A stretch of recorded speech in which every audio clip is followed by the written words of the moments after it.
back to Credible Money Talks podcast. Celebrating Indonesian Independence Day, we proudly present to you our special episode on the topic of economic independence. Let's hear from Mr. Sridhar Rao, the managing partner of Trestle Capital, as our host. Hello, Money.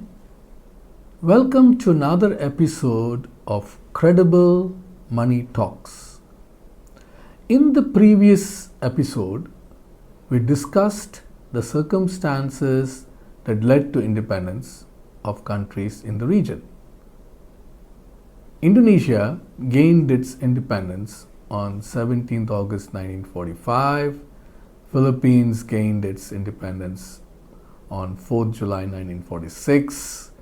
India gained its independence on 15th August 1947, followed by Malaysia on 31st August of 1957, and subsequently Singapore separated itself from Malaysia on 9th August 1965. Independence historically has been associated with either a war or, as in the case in India, with a non-violent movement to drive out the colonists or the invaders. So independence evoked a sense of patriotism in the hearts of the population. Now, for example, Singapore just celebrated its 59th National Day, and Indonesia has just celebrated its 79th year of independence in its new capital, Nusantara. All this begs for the question as to whether the old sense of patriotism is still relevant to determine a country's independence. We think independence needs to be redefined. The redefinition of independence should be based on performance of each country based on some variables. The variables identified as relevant are the following: sector contribution diversification to GDP. Sector contribution diversification to GDP, meaning which country has the best balance between contribution from agriculture, industry, and services based on real actual data. Rule of law score. How has the country been managed? Is rule of law adhered to? Is the basis of scoring. And how has the country's performance in trade balances evolved? Are the balance of payments positive, or are the balance of payments on a negative? Subsequently, a country's population needs to be employed to be able to obtain goods and services. So, what are the unemployment rates in countries? Further, is the country heavily leveraged in debt? So, a country's debt to GDP ratio is relevant.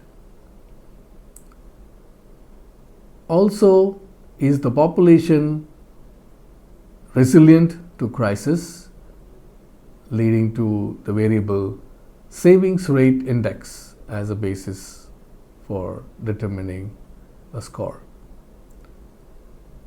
Future sustainable growth can be determined by a country's natural resource index. So a country's natural resource index becomes a variable as well.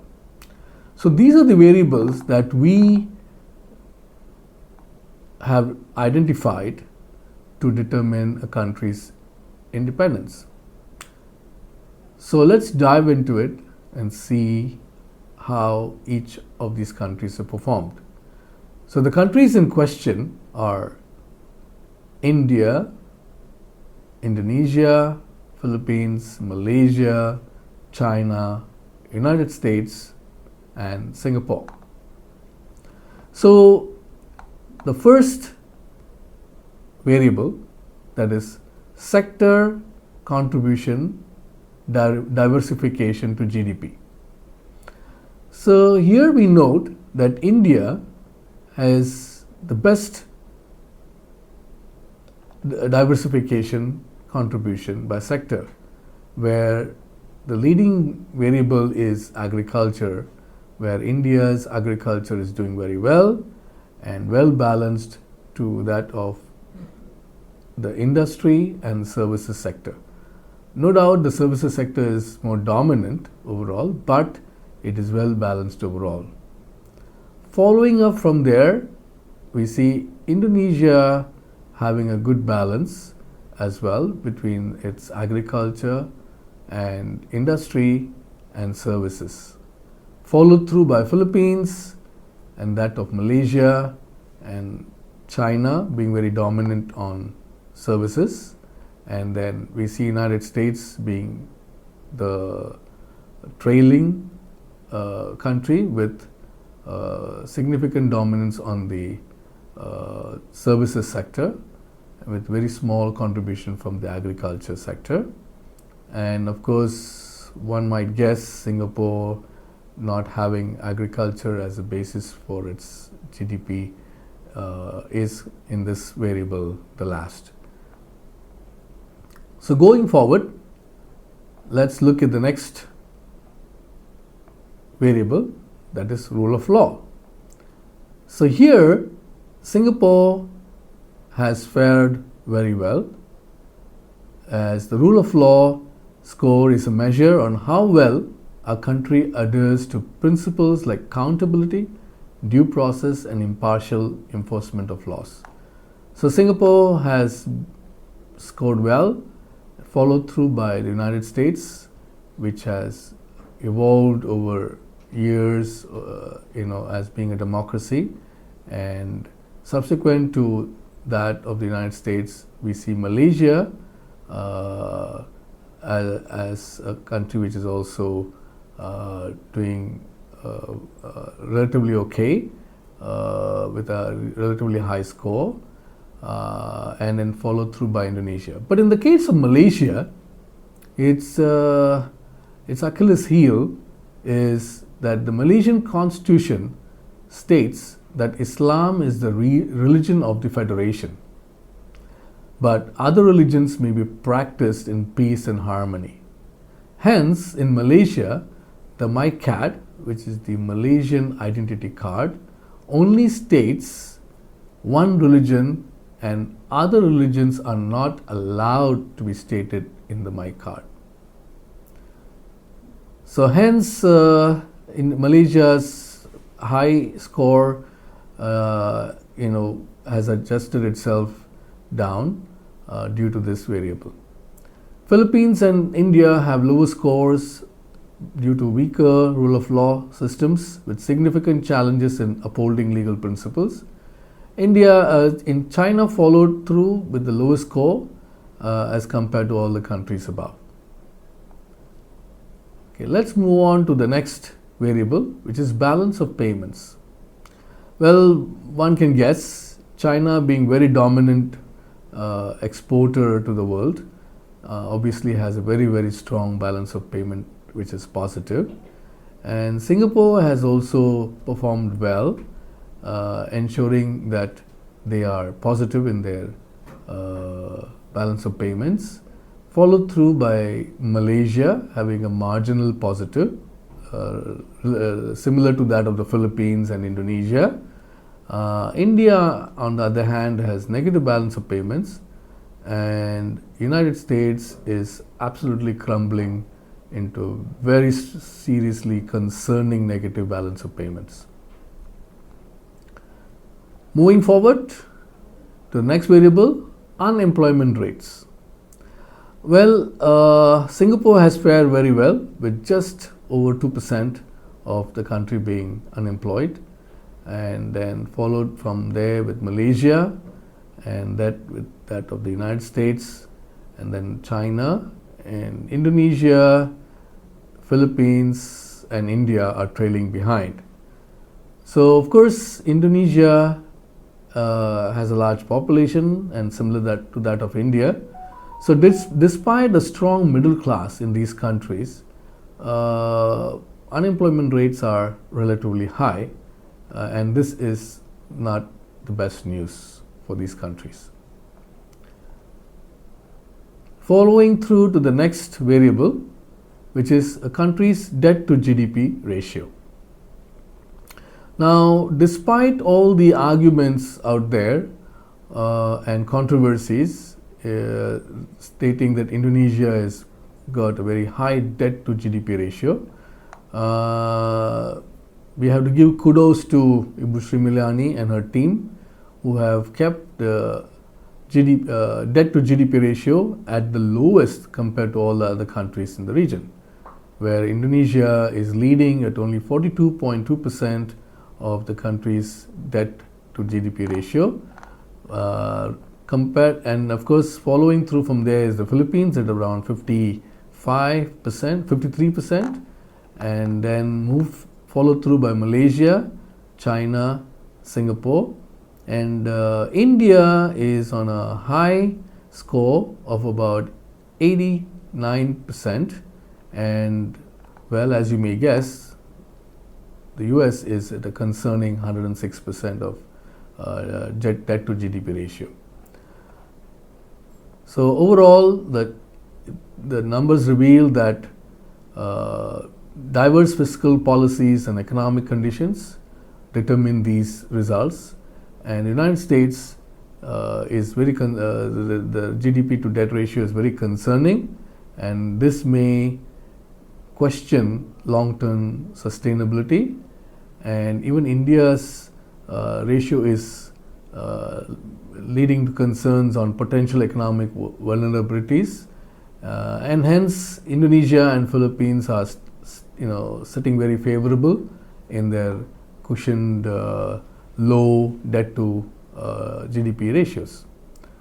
Now, how has the population performed in terms of savings rates? Because at the end of the day, the population has to have resilience in crisis, and are their savings rate relatively good?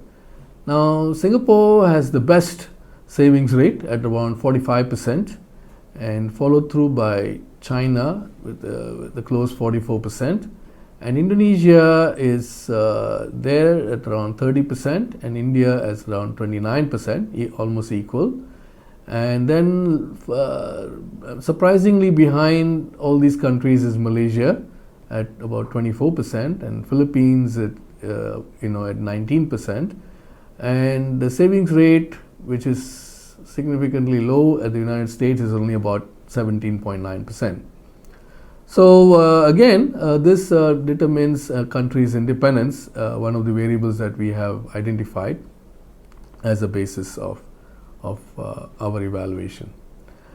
Now, a country's long-term sustainable growth is also driven by its natural resources.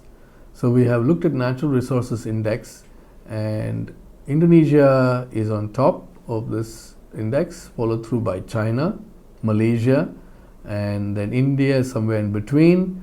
The Philippines is behind India, and United States is after that of the Philippines, and as one may guess, Singapore is the last, because we all know that Singapore is a small country with no natural resources, such as even basic water is imported from Malaysia, gas is from Indonesia, and day-to-day requirements are all imported into the country. So one can expect that they would not lead in this index. So now it's time to tabulate all the results, and hopefully the country you're routing for is the winner.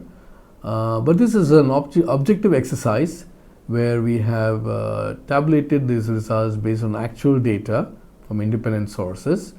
So we see that India is trailed behind at only 19 points from all the scorings that we have discussed before. And just above India is the United States at 21 points. And Philippines will be encouraged that they are doing better than all these countries at 25 points. And China at 28 points. And Singapore at 32 points. And the Malaysians might be happy to see this rivalry over the years pay off at 34 points. And ladies and gentlemen, the winner of this tabulation of which country is independent is Indonesia at 36 points. So, what do you think? Do you think these variables are relevant to determine a country's independence? Or should we go back to the thoughts and emotions of patriotism driven by war and other events? So let us know in your comments, and until then, Indonesia is the winner of this episode, and as they say in Indonesia, merdeka.